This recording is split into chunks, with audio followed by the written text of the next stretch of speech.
Olá, nós começamos mais uma edição do programa Entrevista aqui pela TV Câmara Bauru e o grande desafio para milhares de brasileiros durante a virada de ano é começar 2014 sem problemas financeiros. E você, faz parte daquela massa que não conseguiu economizar, gastou demais e já começou o ano com o pezinho no vermelho? A gente preparou um programa especial, uma espécie de manual mesmo, né, em formato de manual de economia, com a presença do consultor em gestão financeira, o Kleber Andriotti Castro. Kleber, primeiro, obrigada pela presença e por ter aceito o convite para vir aqui à TV Câmara. Obrigado, eu que agradeço, Lidiane. Bom, começar falando sobre a primeira orientação dos economistas, né? Sempre a palavra-chave é planejamento, né? Agora, para as pessoas que não fizeram esse planejamento prévio, para as despesas de início de ano, os impostos, né, material escolar, enfim, para que as pessoas que não fizeram a lição de casa, dá tempo de correr atrás do prejuízo? Bom, para 2014 já fica um pouco apertado, né? Muita gente já recebeu os carnês de IPTU, de PVA, então para fazer um planejamento agora em cima da hora fica um pouquinho complicado. Se a pessoa está muito apertada, se está com as despesas no limite, o ideal é que ela opte por um parcelamento agora e já comece a se planejar para o ano de 2015 para que esse aperto não ocorra novamente. A expressão-chave seria a reeducação financeira. Exatamente. Quando a gente fala de orçamento familiar, de finanças pessoais, a palavra-chave é educação financeira ou planejamento, né? Não dá para conseguir atingir os seus objetivos de vida, conquistar as coisas sem ter um bom planejamento. Isso fica um pouco complicado. Agora, a famosa agenda, o caderninho de contas, são essenciais para quem quer começar a fazer esse planejamento? Isso, na verdade cada pessoa deve procurar utilizar, apontar suas despesas, suas receitas da forma como melhor lhe convier, como mais lhe agradar. Tem pessoas que usam uma planilha, tem pessoas que usam um celular, tem pessoas que usam um caderninho com lápis. O importante é a pessoa ter consciência de que ela precisa ter realmente a anotação diária de tudo que ela consome, de tudo que ela gasta e anotando isso para que no fim do mês ela consiga fazer um levantamento de tudo que ela recebeu e de tudo que ela gastou. Agora, Kleber, eu estava lendo algumas pesquisas feitas com famílias brasileiras que apontaram que a gente tem um excesso de despesas em aproximadamente 20%, seja no telefone, seja na conta de luz, na água, na alimentação, enfim, e que a gente acaba exagerando até naqueles cafezinhos que a gente consome durante o dia, né? Sim. Isso é verdade? A gente não tem aquele pé no freio? O brasileiro, por hábito, não tem o costume, não tem o hábito, né, de planejar e de apontar suas despesas, de anotar o que gasta. Então, com esse comportamento é fácil sair da linha e acabar gastando mais do que ganha. Não raro, muitas famílias, quando começam a fazer um levantamento dos seus gastos, veem que os supérfluos, como o cafezinho que você citou, como uma happy hour no fim do dia, acabam superando o valor que é um valor que é recomendável, né? Vale lembrar que da remuneração total da família, é bom que não só o dinheiro dê para guardar, para pagar todas as despesas, como ainda sobra um valor no fim do mês para as pessoas guardarem para uma eventualidade, né, para de repente quitar os impostos do ano seguinte de forma à vista ou eventualidades como doenças, como um carro que bate, por exemplo. Agora, tudo isso inclui o chamado consumo consciente, né? Então, como as pessoas elas podem consumir? No caso das mulheres, comprar as roupas, os perfumes, os sapatos, enfim, mas sem complicar o orçamento. É importante que as pessoas tenham em mente o quanto elas podem gastar sem comprometer o seu orçamento, né? Pesquisas indicam que as compras de supermercado, 85% das compras do supermercado das pessoas, de maneira geral no Brasil, são feitas por impulso, ou seja, 85%? 85%. São aquelas compras que não estavam planejadas, não estavam na lista de compras, que a pessoa não saiu destinada a comprar esses itens e acabou comprando porque estavam perto do caixa, estavam com uma embalagem bonita, uma promoção, enfim. Isso ajuda, esse tipo de comportamento, não só em compras do supermercado, mas em roupas e sapatos, em todo o resto, isso ajuda a quebrar um planejamento, né? Então é importante que as pessoas tenham conhecimento e a noção do quanto elas podem gastar. Você vai fazer uma compra de roupa, quanto eu posso gastar? Né? Se ela tiver essa consciência, ela vai saber escolher as peças de acordo com a necessidade dela e não com a vontade. Agora, para quem se complicou nesse final de ano, seja no cheque especial ou seja na fatura, né? Aquele pagamento da fatura mínima do cartão de crédito, qual é a orientação? Bom, as taxas de juros no Brasil são das maiores do mundo, né? Do cartão de crédito chega a ultrapassar 300% ao ano. Ou seja, uma dívida de R$ 1.000, depois de um ano ela já está em R$ 4.000, se não for paga. Então, o ideal, primeiramente, é que se cortem todas as despesas não necessárias para que se faça sobrar dinheiro no fim do mês para conseguir pagar o mais rápido possível essas dívidas. A segunda orientação é que se procurem linhas de crédito mais baratas do que aquelas através das quais as pessoas estão atrasadas. Então, por exemplo, o cartão de crédito, que é a forma de pagamento mais cara, convém procurar muitas vezes uma linha de crédito num banco, um empréstimo pessoal, para quitar aquele cartão de crédito, porque às vezes a linha de crédito no banco é de 2% ao mês, então é muito mais baixo. Fica mais fácil pagar porque os juros são menores. E como eu falei, reduzir as despesas ao máximo para quitar essas dívidas o mais rápido possível, né? Kleber, quais são os principais prejuízos da pessoa que tem o seu nome inserido nos serviços de proteção ao crédito, como Serasa, SPC, por exemplo? Bom, na maioria das empresas ela fica impedida de comprar crédito, né? Ela fica impedida de fazer um financiamento, de comprar através de um crediário. Esse é o principal prejuízo do consumidor que fica com o nome sujo, que fica com o nome inscrito no serviço de proteção ao crédito. Agora, começo de ano, não se fala outra coisa a não ser no pagamento dos impostos. Eu queria que você desse algumas orientações. Por exemplo, a gente já começou com os vencimentos do pagamento do IPVA, né? Ou para quem vai pagar a primeira parcela ou para quem vai pagar à vista. Sim. Os 3% de desconto aqui no estado de São Paulo, eles valem a pena? Não, não valem a pena. Com as taxas de juros que a gente tem e com a taxa de desconto que é oferecida, esses 3%, o ideal é que se procure quitar à vista. Então, se a pessoa tiver o dinheiro parado numa conta corrente ou mesmo numa aplicação, numa poupança, o ideal é que ela resgate esse dinheiro e use o dinheiro para pagar, quitar as contas à vista, tanto IPVA quanto IPTU. Se não for possível, aí tudo bem optar pelo parcelamento, mas é importante ter a consciência de que no ano que vem, se esse dinheiro for juntado, a pessoa vai pagar menos juros, vai economizar um pouquinho no final das contas. No caso do IPTU, agora em Bauru, se não me engano, desde o ano passado, ele começa a ser entregue, os boletos começam a ser entregues a partir de abril, né? Os vencimentos começam a acontecer a partir desse mês. Isso dá um fôlego para o contribuinte? Então, em abril só que vem, dá tempo de planejar até lá, a gente está em janeiro ainda.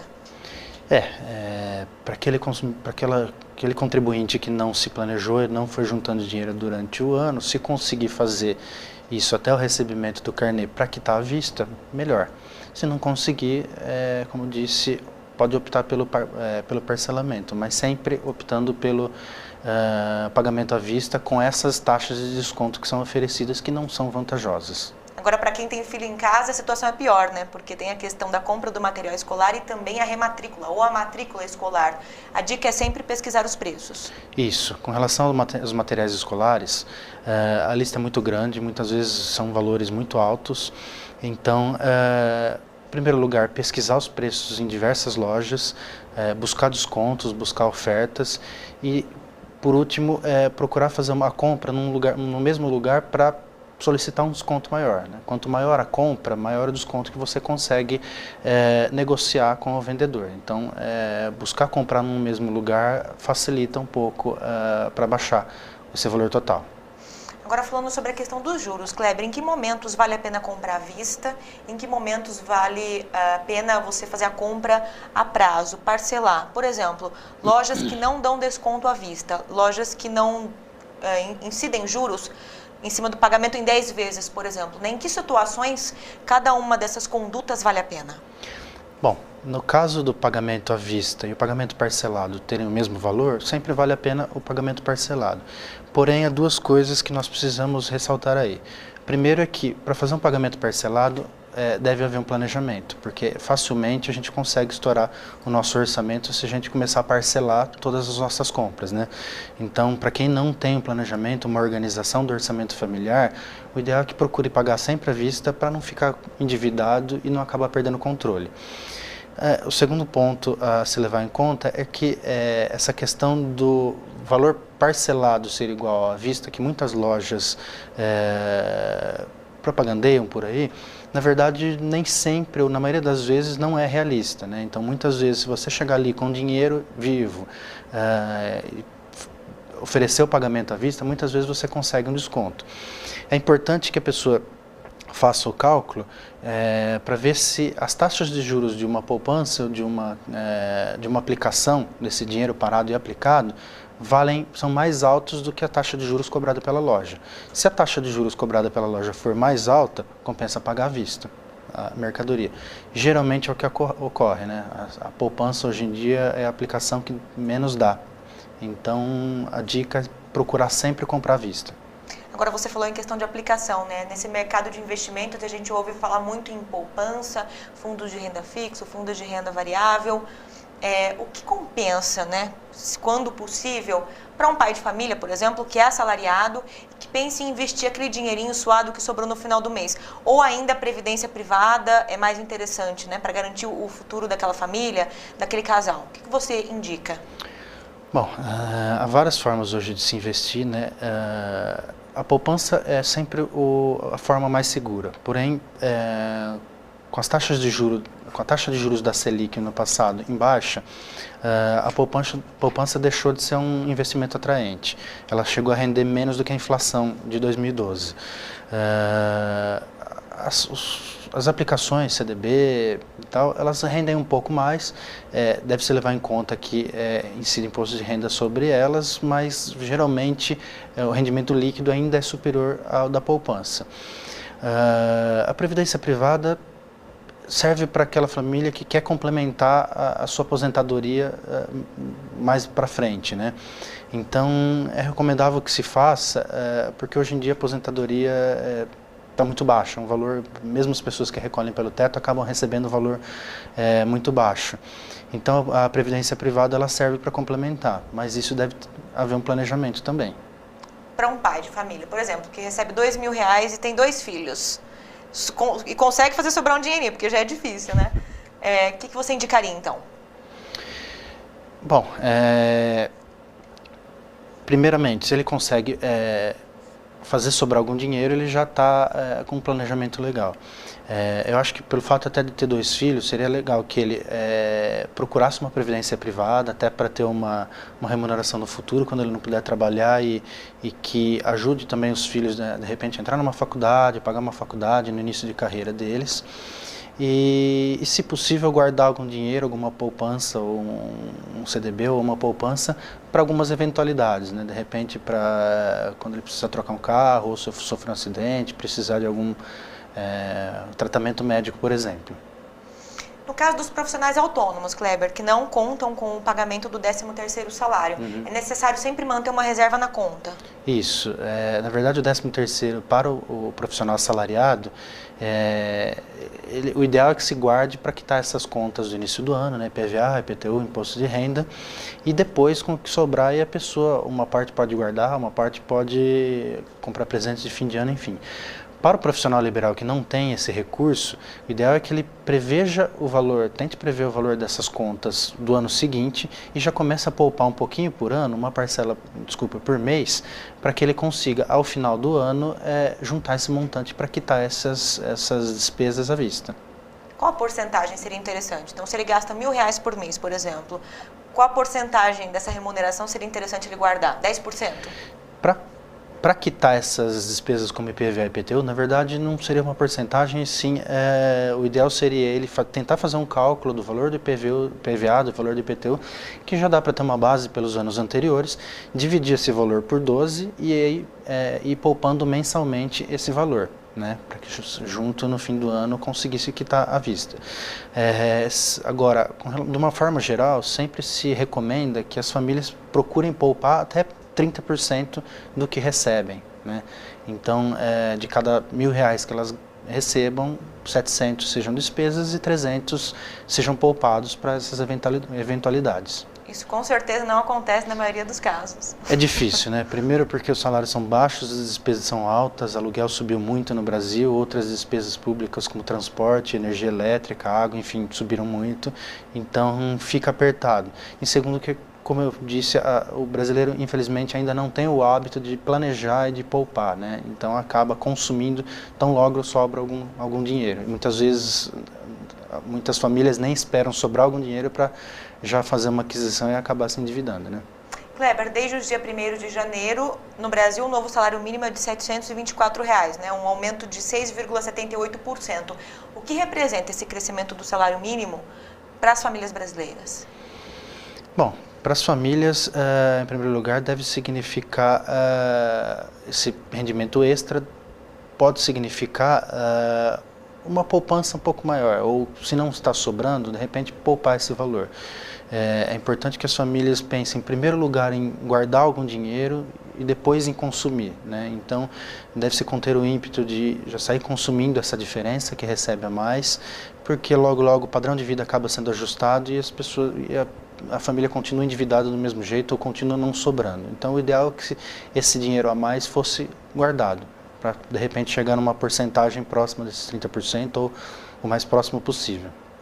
Kleber, os economistas eles sempre afirmam que a realização de um sonho está diretamente ligada à quantidade que a pessoa consegue poupar, né, durante os meses ou durante o ano. Então, você trocar um carro, uma casa própria, ou a viagem dos sonhos, enfim. Pensando numa família que recebe o salário mínimo, dá para pensar em realizar algum sonho? Falando agora sobre a questão social também, né, além da questão econômica. Claro que dá. Como eu disse, é necessário haver um planejamento. A família tem que ajustar suas despesas conforme o seu rendimento. Se ali, numa família hipotética, um pai de família, uma mãe, cada um recebe um salário mínimo, ou seja, a renda da família são 2 salários mínimos, eles não podem ter um gasto maior do que os 2 salários mínimos. E se eles têm a pretensão de adquirir, de repente, uma casa, um financiamento habitacional, é importante que eles levem em consideração que esse financiamento vai perdurar por 20, 30, hoje em dia dá para fazer financiamento até em 35 anos pela Caixa. Então é praticamente um aluguel que a família vai pagar durante todo o tempo, né? Se o imóvel já está pronto e a mudança vai ser imediata e a família paga aluguel hoje, ela vai deixar de pagar o aluguel para pagar a prestação. Então no orçamento deve ser substituído. Agora muitas vezes muitas famílias compram imóvel na planta e durante a construção as parcelas já vão sendo pagas. Então deve-se levar em conta também que a família durante esse período vai ter o aluguel mais a prestação da construção, né? E outra coisa que é muito importante entrar no planejamento são as despesas que a nova habitação traz. Energia elétrica, água, condomínio, se for um apartamento, ou seja, o IPTU. Então, não é só a despesa das parcelas mensais da aquisição do imóvel, mas que deve ser considerada, mas outras despesas também oneram o orçamento familiar e devem ser planejados. Kleber, uma última questão para quem está com o nome sujo, para quem está cheio de dívidas, não sabe por onde começar. É importante, é necessário recorrer a um especialista, a ajuda de um consultor em finanças?